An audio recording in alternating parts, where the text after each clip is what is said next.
The torches along the moon court burned with a pale, trembling flame, their light bending through the cold air like ribbons of fear. Stone pillars rose high above the gathered clans, and the air reeked of incense and dread. Beneath the open sky, silver light from the full moon spilled across the marble floor where the chosen stood, young women, trembling in thin ceremonial cloth, waiting for judgment. Among them stood Lyra of the Hollow clan, her dark hair tangled from the long ride, her wrists bound with cords of hemp. The ritual demanded stillness, but her breath came fast, sharp in her chest. Around her whispers carried like wind through dead leaves. "That one's too thin," someone murmured. "A hollow wolf, unclean blood." The High Elder raised his staff, its tip carved into the shape of a crescent moon. "Tonight," he said, "we weigh their bodies and their worth. The moon chooses balance, flesh must match fate." Lyra's throat tightened. The ceremony had been the same for generations.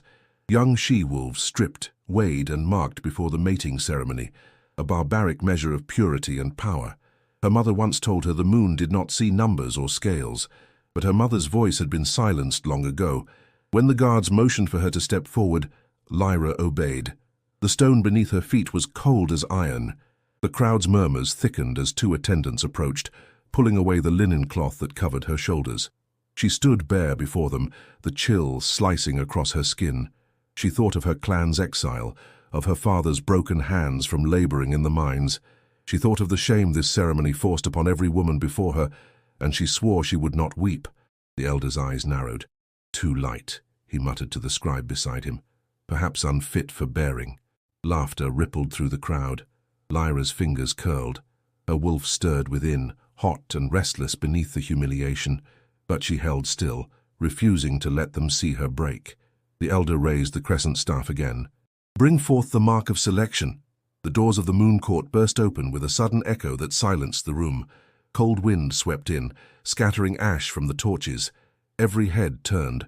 From the shadowed entrance stepped a tall figure, clad in black and silver, his cloak sweeping behind him like the night itself. The murmurs broke into startled whispers. "The Alpha King," someone gasped. Rowan Draven, ruler of Eredhal, crossed the marble floor with the calm of a predator. His eyes, steel grey, rimmed with the faintest gold, surveyed the gathering, pausing at the trembling line of women. When his gaze found Lyra, the world seemed to still. The elder bowed stiffly. "Your Majesty, we did not expect—" "I see that," Rowan said, his voice smooth but edged with authority. "What law demands this?" "The right of weighing, my king. Tradition decrees that—" "Tradition!" Rowan's tone sharpened. "Or cruelty disguised as order," the elder stammered. "It is the will of the moon." Rowan turned his gaze to Lyra. "Tell me," he said quietly, "does the moon ask for your suffering?" Her lips parted, uncertain whether she was allowed to answer. "No, my lord," she whispered. Rowan faced the crowd. "Then hear me. This ritual ends tonight." Gasps rippled through the hall. The elders protested, voices rising in outrage, but Rowan lifted a single hand. "You weigh women as if they were beasts for sale. You strip them to find worth. Yet you forget that the strength of a wolf lies not in her body, but in her spirit." His words rolled through the chamber, steady as thunder. "From this night forward, the weighing is forbidden." The High Elder's staff struck the floor in defiance. "You defy sacred law." "I am the law," Rowan replied, his tone final, "and I will not stand witness to this shame." He turned to Lyra. "You, come with me." The crowd parted as he walked away, his presence commanding silence. Lyra hesitated only a moment before following, the linen cloth gathered hastily around her. Behind them, the elders muttered of rebellion and blasphemy, but Lyra heard none of it.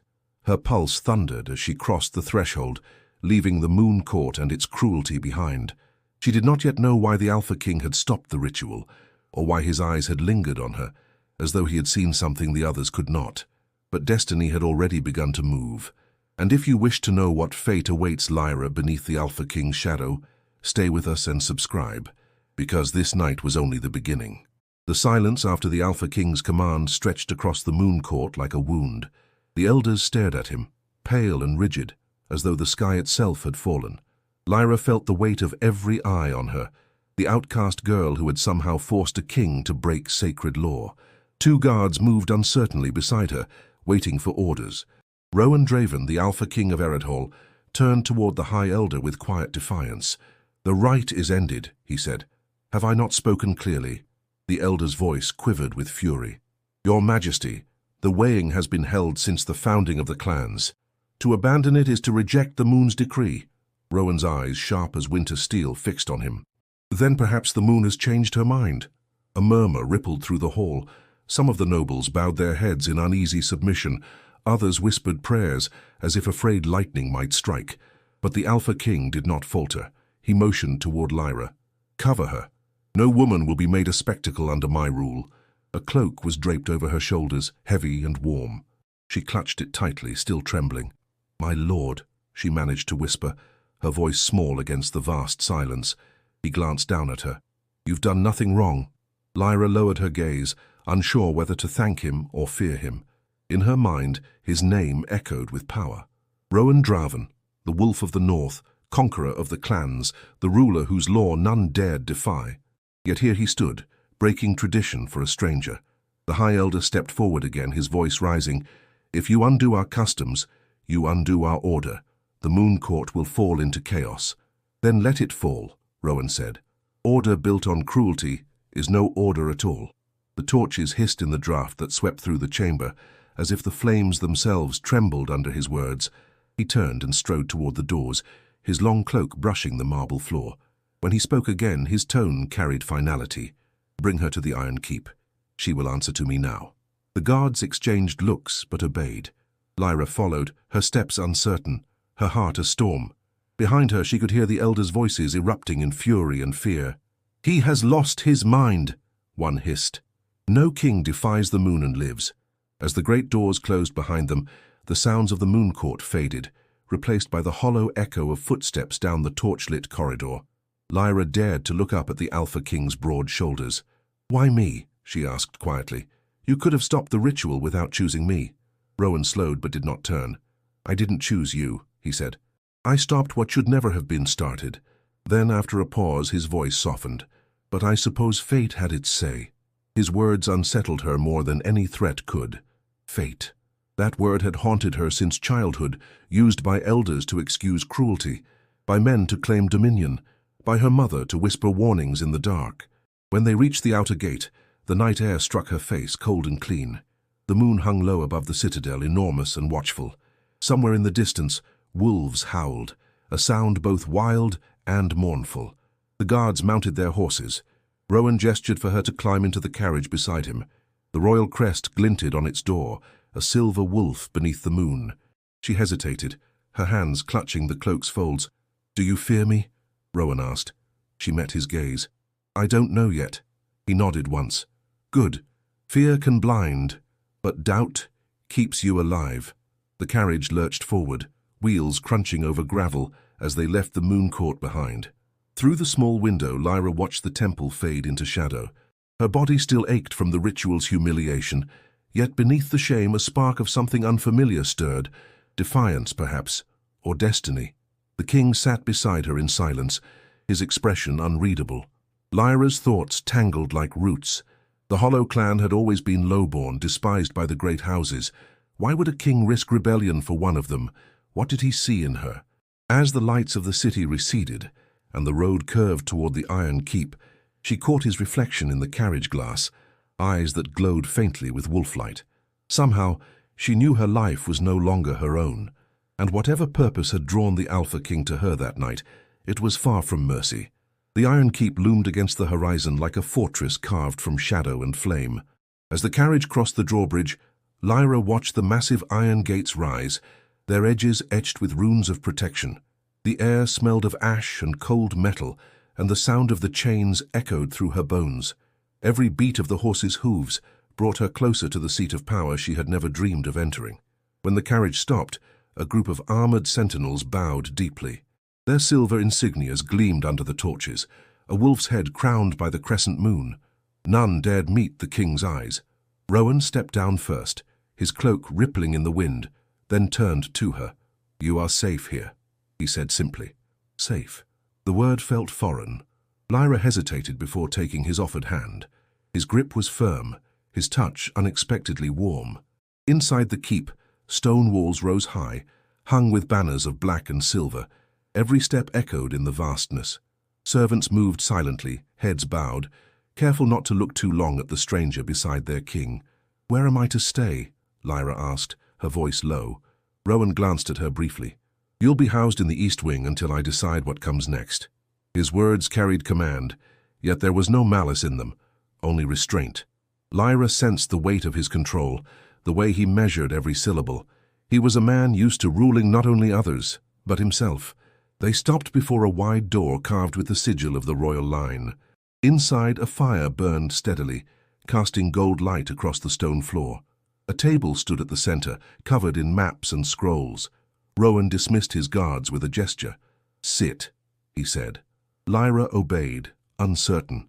He circled the table, his gaze assessing her as though she were a riddle he couldn't quite solve. "You're Hollowborn," he said finally. She nodded. "My clan was exiled years ago." "I know." His voice deepened. The Hollow were known for secrecy, and for bloodlines touched by moonlight. She frowned. "That's a myth." "Perhaps," he murmured, "but myths often hide truth." He leaned closer. "When I saw you tonight, the moon reacted. It wasn't the ritual, it was something else."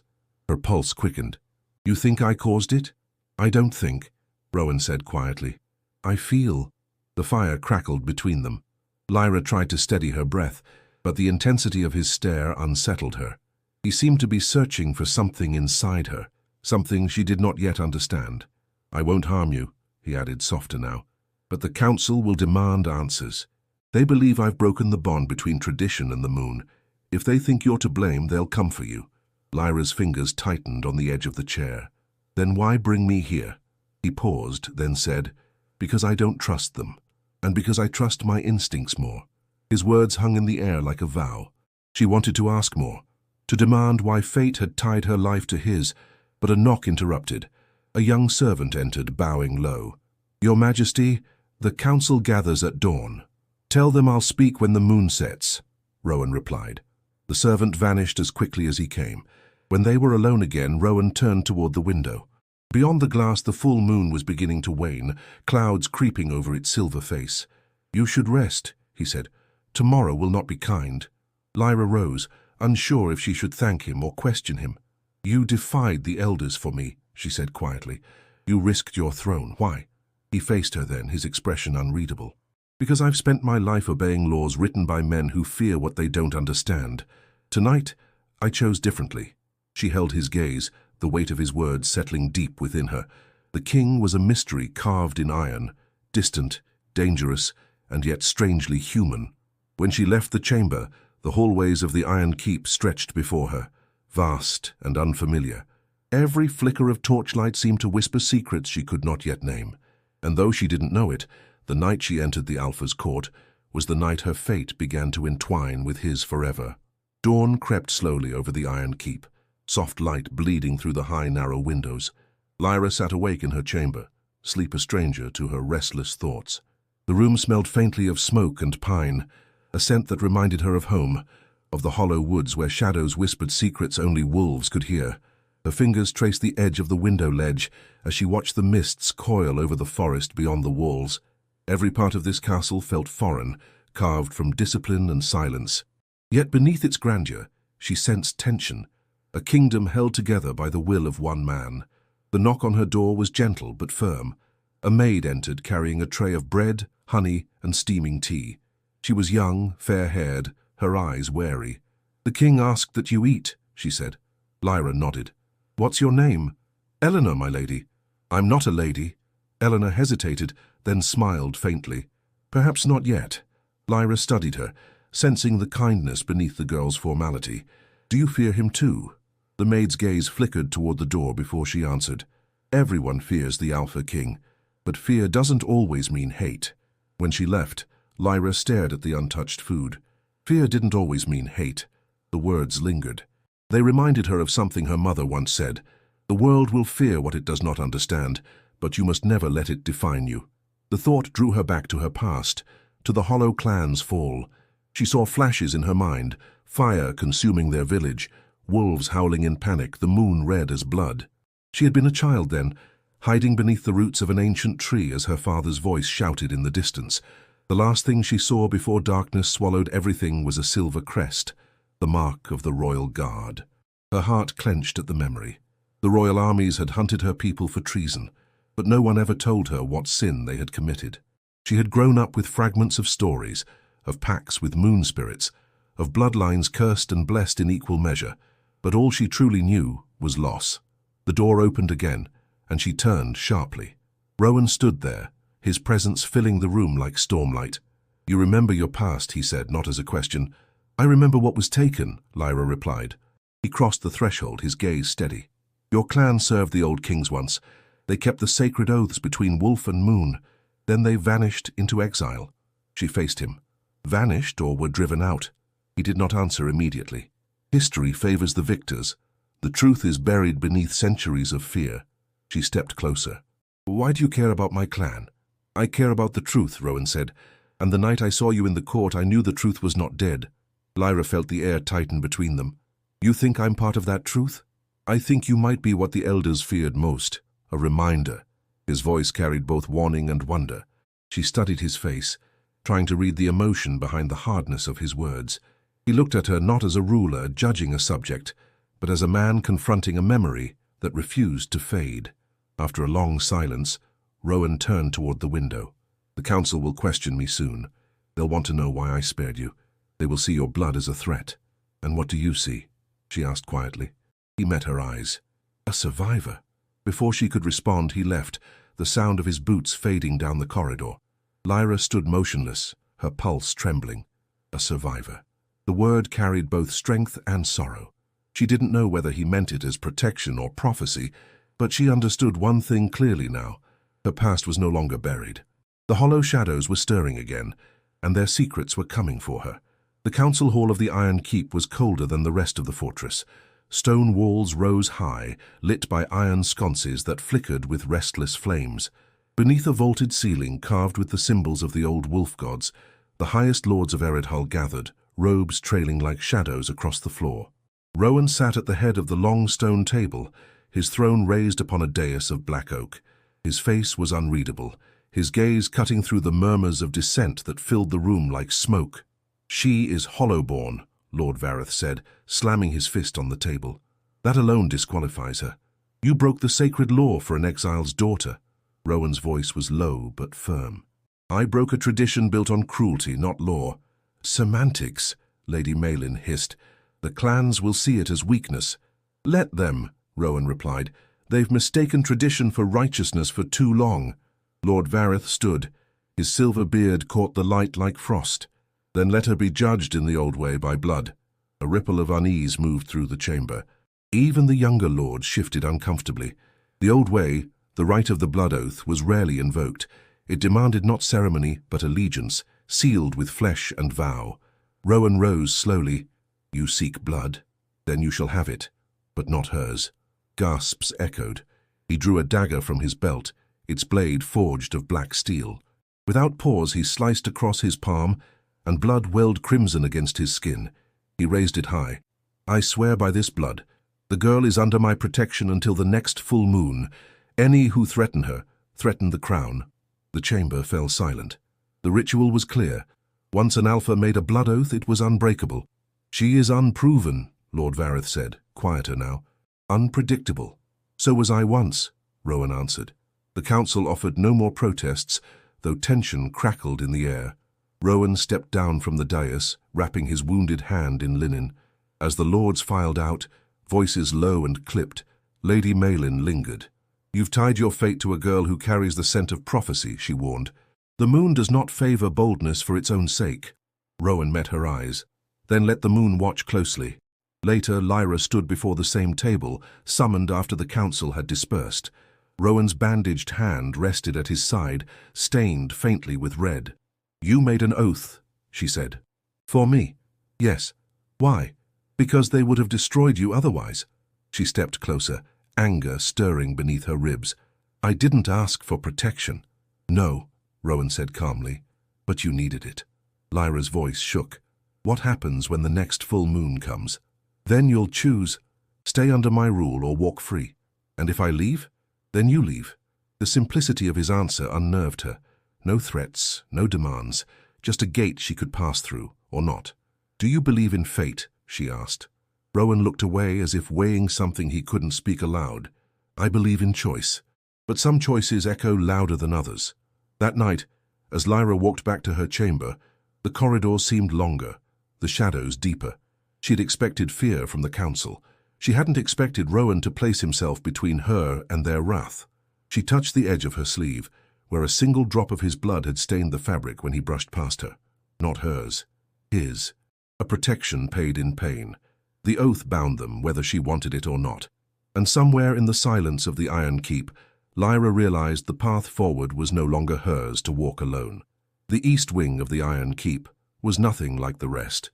Sunlight poured through tall arched windows, casting warmth on the stone walls lined with ancient tapestries. But even here, wrapped in luxury, Lyra felt like an outsider among polished stone and whispered judgment. Days passed, and the castle's noble residents began to show their teeth, not through claws or snarls, but through glances that lingered too long and laughter that stopped when she entered a room. Lyra had grown up among hunters and mist, not silk and strategy. She felt eyes tracking her every step. Noble women cloaked in velvet, men with measured smiles, all wondering what made the Alpha King choose her. She overheard whispers in the corridors. "She's too wild to sit among royals. I heard she barely shifted once. Must be half-blood. Perhaps he's just amusing himself." Eleanor, ever watchful, noticed her silence growing heavier. One morning, as she tightened the ties of Lyra's tunic, she asked gently, "Would you like to walk the garden paths today, or keep hiding from them?" "I'm not hiding," Lyra muttered. "No?" Eleanor raised a brow. "Then why haven't you left this wing in 3 days?" Lyra didn't answer, because she didn't know how to belong in a place where her presence was a threat. Later that afternoon, Rowan summoned her to the training yard. She arrived to find the courtyard filled with knights, nobles, and curious onlookers. They weren't here to watch a spar. They were here to watch her fail. Rowan stood beside a weapons rack, arms crossed. "You've spent your life in exile. I assume you know how to fight." Lyra narrowed her eyes. "With claws or with steel?" "Both." He tossed her a wooden practice blade. "Today we test your balance." As she stepped into the ring, one of the younger noblemen, Lord Edric, grinned and bowed mockingly. "I'll go easy on you, my lady of the Hollow." Her lips barely moved. "Don't." The crowd fell silent as they circled. Edric lunged, swift and graceful, but Lyra was faster. She ducked low, countering with a sharp strike to his ribs that knocked him sideways. Gasps, then silence. He came again, harder now, but she moved with instinct, with the rhythm of the woods, not the choreography of court-trained fighters. When Edric fell to one knee breathless, Rowan raised his hand. "Enough." Lyra's chest rose and fell with shallow breaths. She looked around. Many stared in open surprise, others with something colder, resentment. Rowan approached her. "Good," he said quietly. "They needed to see you're more than what they imagine." She turned toward him. "And what do you imagine, Your Majesty?" He didn't answer at first, then quietly, "I imagine a storm coming. And I'd rather have it on my side." Later that night, Lyra sat by the fire in her chamber, her muscles aching, her hands still shaking. Eleanor brought her tea, settling beside her without a word. "You heard what they said," Lyra murmured.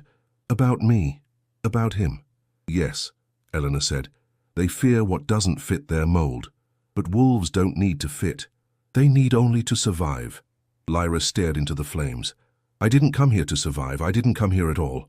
And yet you're still here." She thought of Rowan's eyes as he watched her fight, not with amusement or judgment, but calculation, respect, maybe something more. A knock came, a message delivered by a silent guard. Rowan requested her presence in the war chamber at dawn. As she lay in bed that night, Lyra's thoughts churned. She had proven she could fight, but what did he truly want from her? And more importantly, what did she want from herself, now that the wolf inside her had stirred and the world was finally watching? The war chamber was quiet when Lyra arrived at dawn. A map of the realm stretched across the long table, pinned down by daggers and marked with colored stones. Rowan stood at the far end, facing the window, his arms folded behind his back. Morning light touched the edge of his profile, sharp as carved granite. "You came," he said, not turning. "You summoned," Lyra replied. He glanced over his shoulder. "And yet still a choice." She stepped closer, her boots silent on the stone floor. "What do you want from me, Rowan?" He looked at her now, eyes clouded with thought. "I want to understand why the moon reacts to you." She blinked. "I don't understand it myself. That night in the court, the moment I saw you, something changed in the air, as if the old gods stirred." He paused. "I've seen rituals, prophecies, omens, but never a mark like yours." Lyra stiffened. "What mark?" He motioned her toward the center table where a silver mirror rested. "Your shoulder. Left side. It showed itself under moonlight during the sparring match." She hesitated, then pulled the collar of her tunic wide enough to see. And there it was, barely visible in normal light, but unmistakable in shape.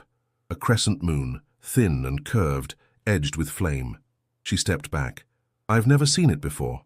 "It's not just a birthmark," Rowan said. "It's a symbol of the silver bloodline, a lineage long believed extinct." "That's a legend," Lyra said quickly. "Stories to scare pups." "No," Rowan said. "The silver bloodline was real. Wolves who could draw power from the moon without shifting. They were advisors to kings, seers, healers, but their power made them feared. And hunted," Lyra whispered. He nodded. "Your clan was accused of harboring them. That's why the old kings wiped them out." The room felt suddenly smaller, the walls pressing in around her. Lyra turned away, her fingers trembling. "So what does that mean, that I'm some relic, a tool to be studied or used?" Rowan stepped closer. "It means you're not what they think, and that frightens them." "I didn't ask to be born with this," she said. "Neither did I," he replied. "But we were born for something." She met his gaze, heat rising behind her eyes. "You think this mark gives me power? I still bleed, I still fear. I'm not some chosen thing." "No," he said softly. "You're something more dangerous than chosen. You're unknown." They stood in silence until Rowan spoke again. "You'll need to hide it. For now, until we understand what it means." Lyra pulled her tunic back into place. "And if the council finds out, they'll try to control you. Or kill you. Maybe both." She laughed bitterly. "Then nothing's changed." He reached for a scroll, sliding it across the table toward her. "This is from the Temple of Moira, the last place the silver bloodline was recorded. We'll go there. Together." Lyra stared at the inked parchment, its words written in ancient runes. "Why help me?" Rowan's answer came after a long pause. "Oh, because I've followed laws all my life, and they brought me nothing but silence and fear. But the night I broke the ritual, for the first time, I felt like I did something right." Lyra looked at him then, not as a king, not as a warrior, but as a man haunted by choices, and in his haunted eyes she saw something she hadn't expected: recognition. As she turned to leave, the mark on her shoulder tingled beneath her skin, as if responding to a pull deeper than blood. She didn't yet know what the mark meant, but it was no longer just a part of her. It was the beginning of something vast and unspoken, and someone somewhere would kill to silence it. The days that followed blurred into a rhythm of silence and tension. Lyra found herself waking before sunrise, her body already bracing for battle she hadn't chosen. Rowan had assigned her to train under Captain Thorn, the Alpha King's most trusted general, gruff, precise, and entirely unimpressed by bloodlines or legends. "Power means nothing if you can't control it," Thorn growled as he corrected her stance for the 5th time that morning. "A true wolf fights with discipline, not rage." Lyra didn't argue. She was too focused on keeping her feet planted, her swings precise. She had learned in the hollow woods to survive with speed and instinct. Here, she was learning something else: restraint. By the end of the week, her muscles burned, her palms blistered, and yet she felt more alive than she had in years. Still, no amount of training silenced the questions in her mind, about the mark, about Rowan, and about the pull she felt every time he entered a room. That pull turned unbearable the night they crossed paths in the library. She'd gone there searching for records of the silver bloodline, hoping to find even a hint of truth. But the scrolls were mostly burned or hidden, and frustration clouded her thoughts. Rowan appeared without warning, a quiet presence behind her. "You won't find answers written in ink," he said. Lyra turned slowly. "Then why keep these records?" "Because we fear forgetting more than we fear the truth." She studied him in the flickering candlelight. "Do you fear me?" "No," he said, stepping closer. "I fear what others will do to you because they don't understand you." There was a beat of silence between them, charged and unspoken. "I don't know what's happening to me," she admitted. "My instincts are stronger. I feel things I shouldn't. I hear thoughts before they're spoken. Rowan's voice was low. That's the silver inheritance. Not all who bear the mark survive the awakening. It breaks some, burns others, but if you survive it, you become something more. Her throat tightened.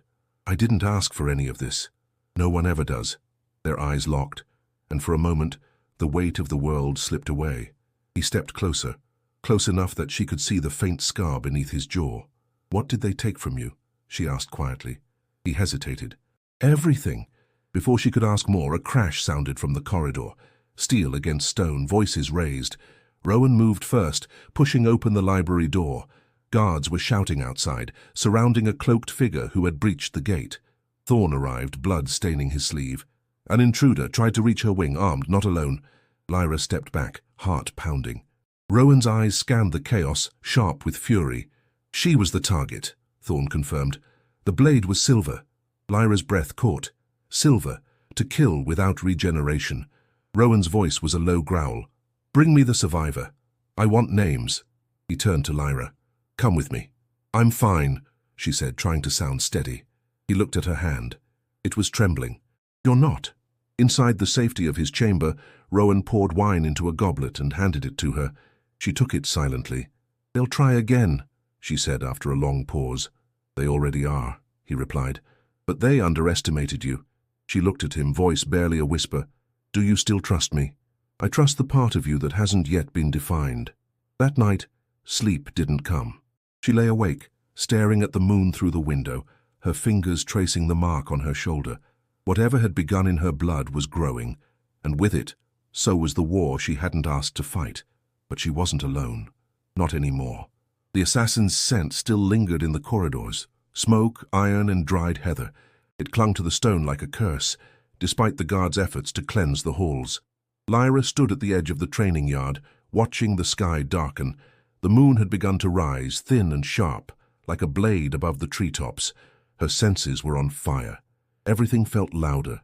Every heartbeat, every footstep on gravel, every flutter of the night wind.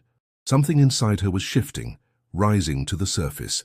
Rowan had doubled the guards around her chamber, but she refused to stay locked away. Not after what had happened.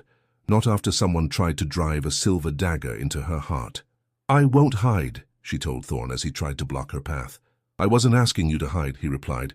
I was asking you not to die tonight. She moved past him. If they come again, I want to face them. The courtyard was quiet, save for the steady breath of the sentries.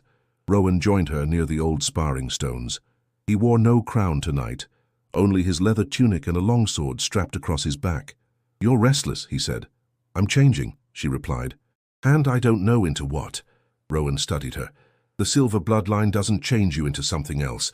It reveals what you already are. She opened her mouth to answer, but a sharp pain exploded behind her eyes. The world tilted, vision blurring, sound stretching as though time slowed. Her knees buckled. Rowan caught her before she fell. Lyra! She gasped, clutching his arms. Her bones burned beneath her skin. Her pulse roared in her ears.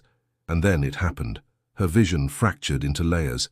She saw Rowan's face, but behind it, she saw everything else. The archers on the ramparts, the trembling maid in the far window, the figure moving through shadow. There, she whispered, pointing beyond the east wall. He's here. Rowan looked up just in time. The figure stepped from the dark. A hooded man with twin blades, one dripping with silver oil. Stand down, Rowan ordered, already drawing his sword. The man charged. Lyra didn't think. She moved. Faster than she should have, her feet pounding the stones, the world moving too slow around her. The assassin slashed at Rowan, but she was already there, intercepting, deflecting. The blade grazed her arm, and the pain was blinding, silver biting through flesh like fire.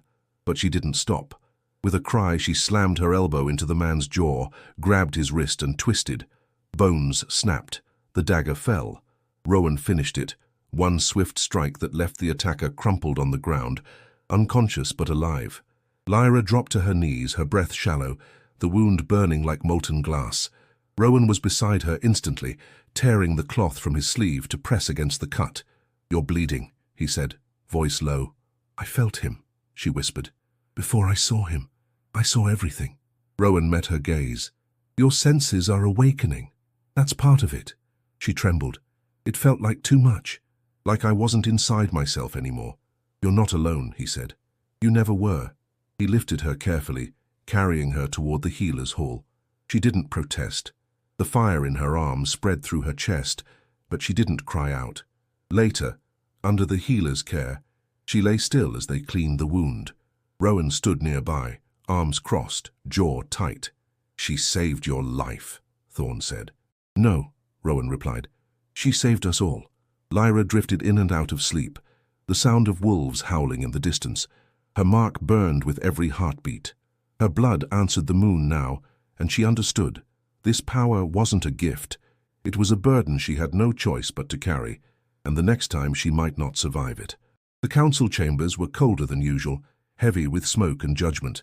Lyra stood alone beneath the high windows as the nobles lined the curved stone benches above her, murmuring like vultures circling a wounded beast.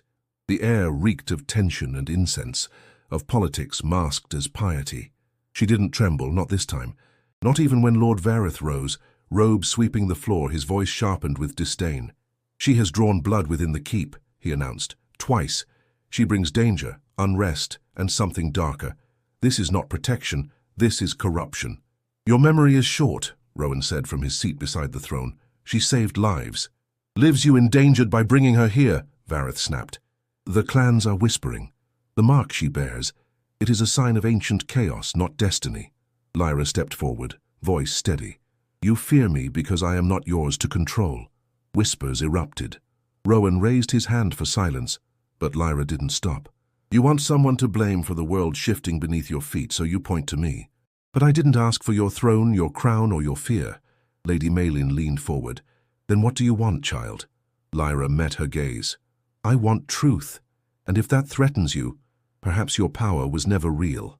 Gasps. Silence. Rowan stood. Enough. His voice echoed through the chamber. If it is rebellion you want, then speak it plainly.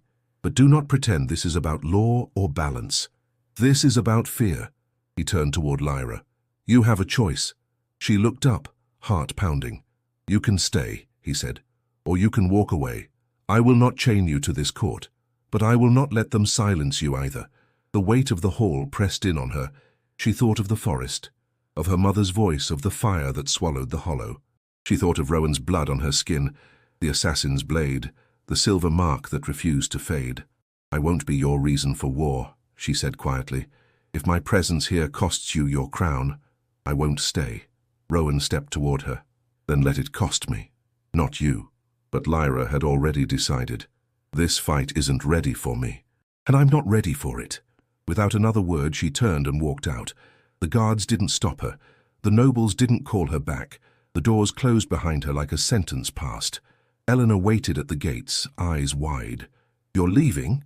I have to, Lyra whispered. But where will you go? She tightened the cloak around her shoulders. Where the mark came from. Where the truth was buried. She rode alone into the wildlands, the road swallowed by mist and silence. The Iron Keep faded behind her, its towers a silhouette against the coming storm. Each mile away was freedom, but also pain.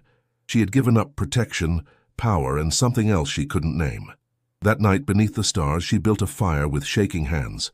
The wind howled through the trees, echoing her thoughts. She touched the mark on her shoulder.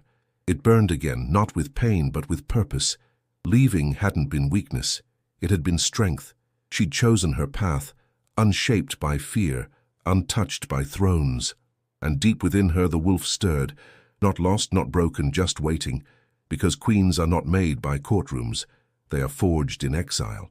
The wildlands welcomed her like a forgotten memory. Gnarled trees twisted toward the sky. Their roots sunk deep into centuries of secrets. Mist clung to the underbrush like breath, and the wind whispered names Lyra hadn't heard since childhood. She traveled without a map, guided only by instinct and the burning pulse beneath her skin. Every step took her farther from the Iron Keep, from thrones and council walls, but the weight of the mark pressed heavier with each passing night. She remembered the old paths her mother had once whispered of, ridges carved by moonlight, stone markers veiled in moss.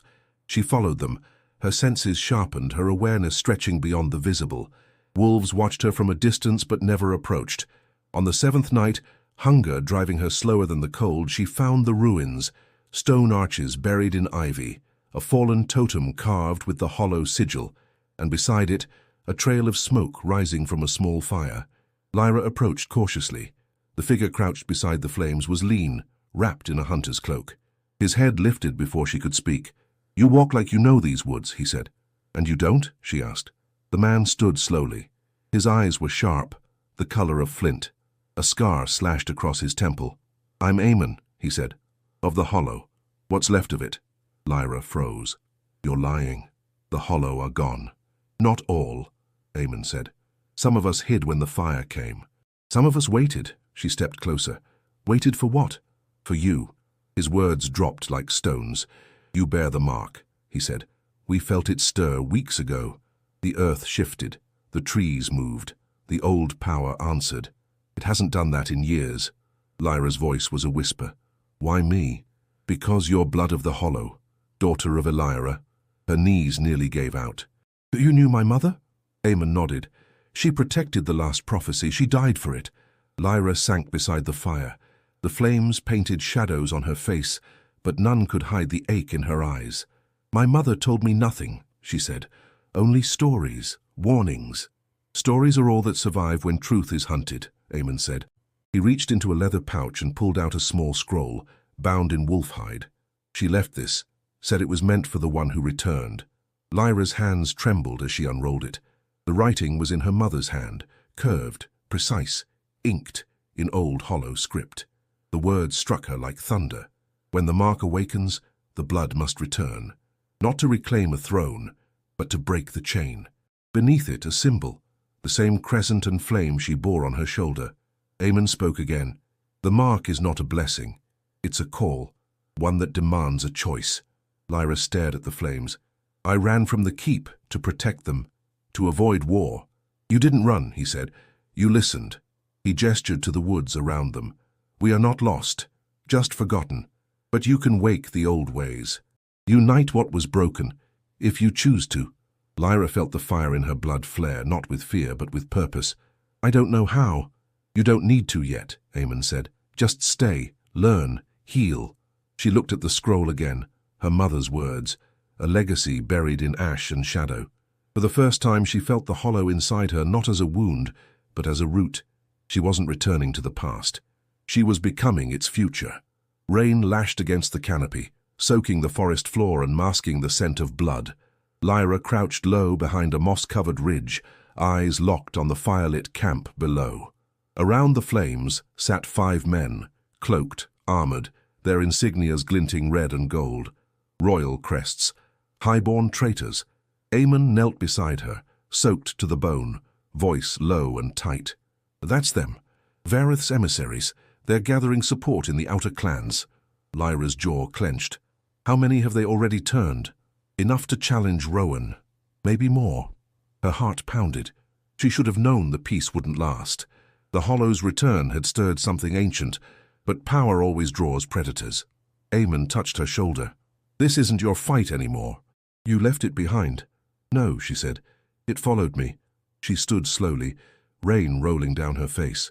"Rowan is still standing between them and war. If I wait, they'll destroy him before the moon turns." Eamon didn't argue. He looked at her with quiet resignation. "Then we move at first light, but if we ride with a message." "What message?" "That the Hollow live. And they do not kneel." By dawn she had gathered every soul willing to rise with her. Former outcasts, hunters from the borderlands, a few surviving Hollow who had long buried their names.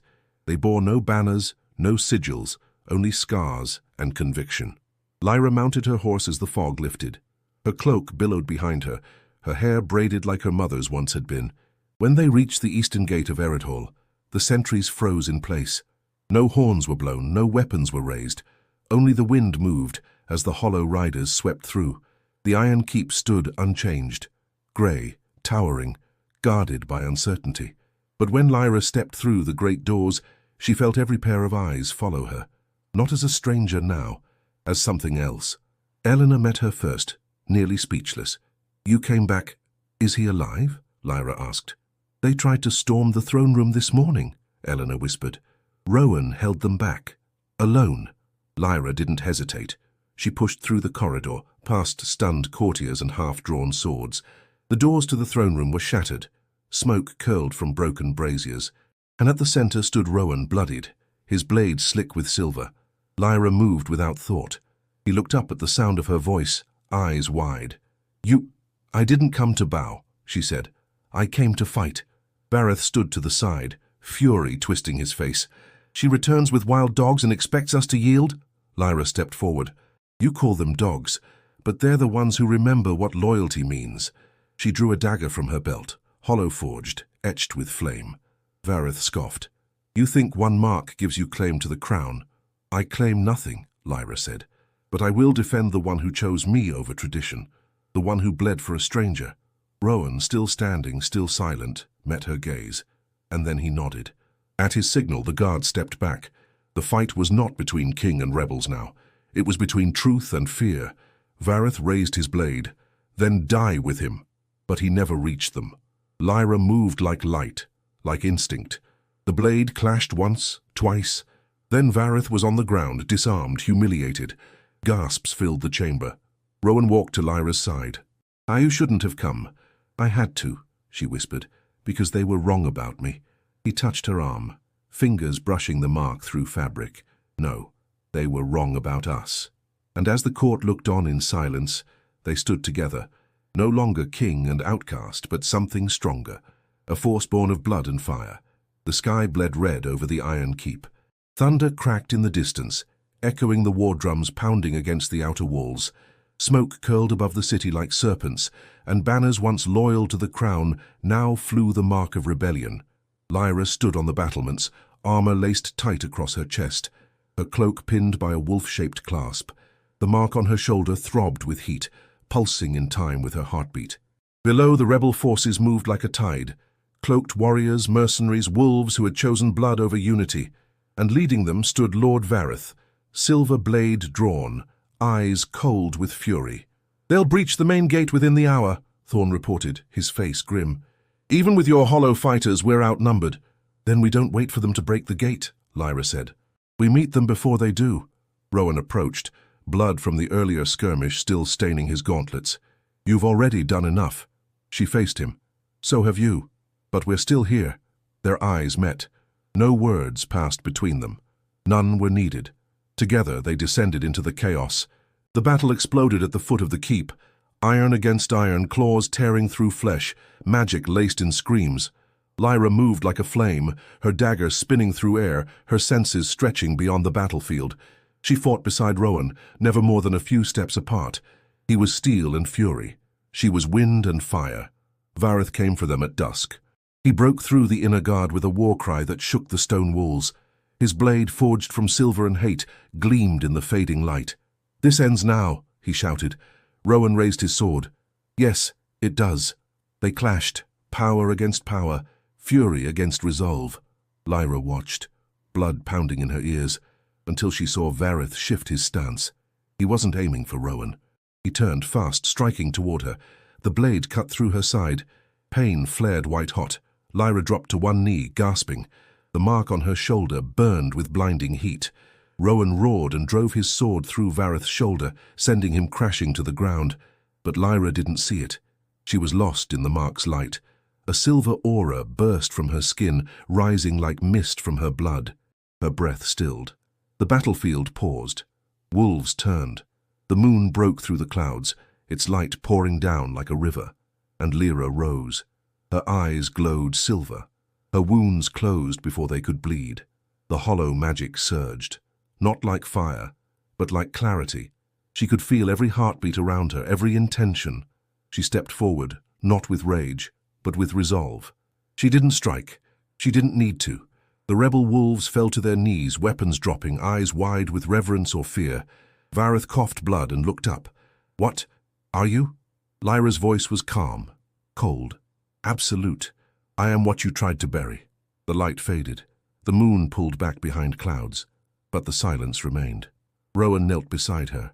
"You shouldn't have taken that hit." "I couldn't let him reach you," she whispered. He touched her cheek gently. "You are not just a queen. You are a reckoning." Trumpets sounded in the distance. Clans arriving not as enemies but as witnesses.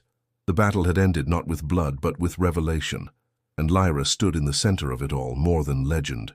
She was the proof that the old powers had returned, and the wolves of Eredhal would never be the same. Smoke still lingered over Eredhal as dawn broke. The city was quiet in a way it had never been before, too still, like the breath held between storms. Lyra stood atop the eastern tower, overlooking the courtyard below where the remnants of the rebellion had been gathered. Some would be judged, others pardoned.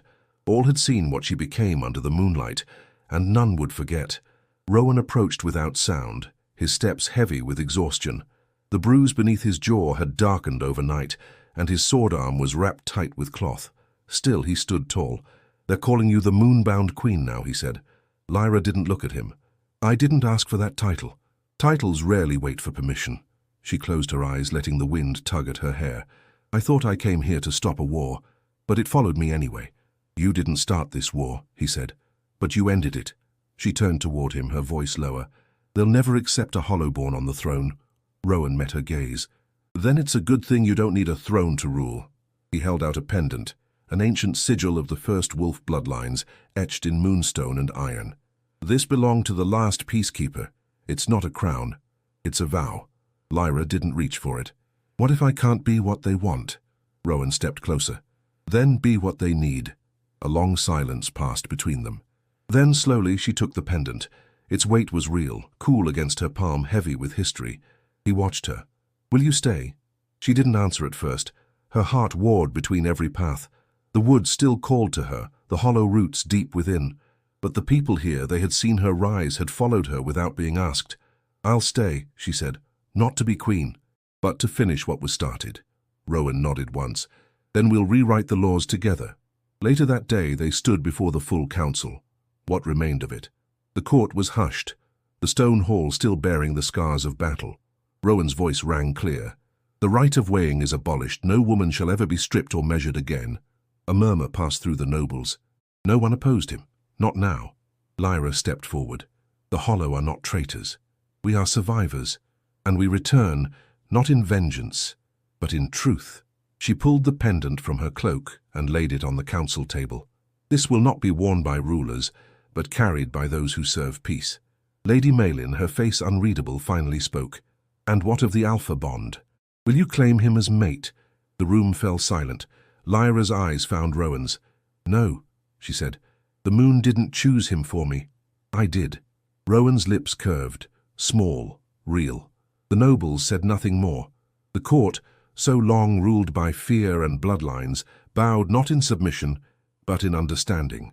That night the city lit lanterns, not for mourning, but for renewal. Lyra walked the courtyard alone as the stars rose, the pendant heavy around her neck. Children ran past her, free and loud. Wolves howled from distant woods, not in warning, but in song. Rowan found her there, hands tucked in his coat. "They'll follow you now," he said. She looked at him. "Then I'll lead them where they were always meant to go." And together they walked into the night, not as king and queen, not as myth and warrior, but as two souls no longer bound by history, but by choice. The moon had vanished from the sky, leaving only stars to mark the heavens. In its absence, a new kind of silence settled over Eredhal, not heavy like fear, but wide, open, and waiting. Lyra stood in the rebuilt moon court, now free of altars and weighing stones.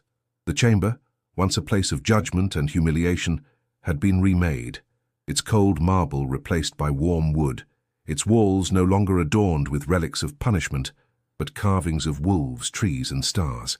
She walked slowly through the hall, her boots soft against the floor. Her fingers brushed the etched lines of a new crest above the entryway, a crescent wrapped in flame, surrounded by rising branches, the mark of the Hollow, the mark of change. Behind her, Rowan approached. No guards followed. No formality remained between them. "They're gathering in the Eastern Garden," he said. "The clans want your words." Lyra turned, eyes calm. "Then they'll have them." He studied her, something unspoken flickering in his gaze. "You were never meant to be what they expected." "No," she agreed, "and that's why it worked." Outside, the sun crested over the hills, casting golden light over the garden where dozens waited, wolves and humans, nobles and once banished alike. A circle had been formed around the old stone well, where elders once gave omens. Now it served as the center of something new. Lyra stepped forward, Rowan beside her. The murmurs ceased. She let the silence stretch, let them feel the weight of what had been survived. "When I first stood in this court," she began, voice clear, "I was weighed, stripped, judged, not for who I was, but for what others feared I might become." No one moved. And yet I did become it. Not through violence, but through truth. Not through heritage, but by choosing to rise when others fell. She looked to the sky. The moon no longer demands suffering. The bloodlines no longer dictate fate. From this day on, every voice carries weight. Every bond is honored by choice, not tradition. A low murmur of agreement spread. Lyra stepped aside, gesturing for Rowan to join her. This was never mine alone to change. It took his defiance, his strength, his refusal to let power blind him. Rowan didn't speak. He simply reached for her hand. Together they lifted the new pendant, a symbol not of rule, but of unity, and placed it into the well. Water shimmered around it, light catching on its surface. A ripple spread as though the land itself acknowledged the vow. Lyra turned back. "There will still be storms, but we will meet them together. No more weighed flesh, no more silver blades, only a future built by hands willing to bleed for peace." And with that the gathering bowed, not out of fear, but out of respect. Later that night, in the quiet of her chamber, Lyra stood before the window, watching the stars. The pendant was gone, but she felt its presence, etched not into her skin, but into the lives she had touched. Rowan entered quietly, his expression soft. "You spoke like a queen." "I spoke like myself," she said. He crossed the room. "And what will you be tomorrow?" She looked at him, smile faint. "Whatever I choose." He took her hand, pulled it to his chest. "Then let tomorrow begin now." Outside, a new moon hung invisible in the sky. Its silence no longer feared, but welcomed. Lyra closed her eyes, listening not for prophecy, but for peace. And for the first time, it answered. If this journey moved you, follow the call of the next story, where fate waits beneath starlight and the moon still listens.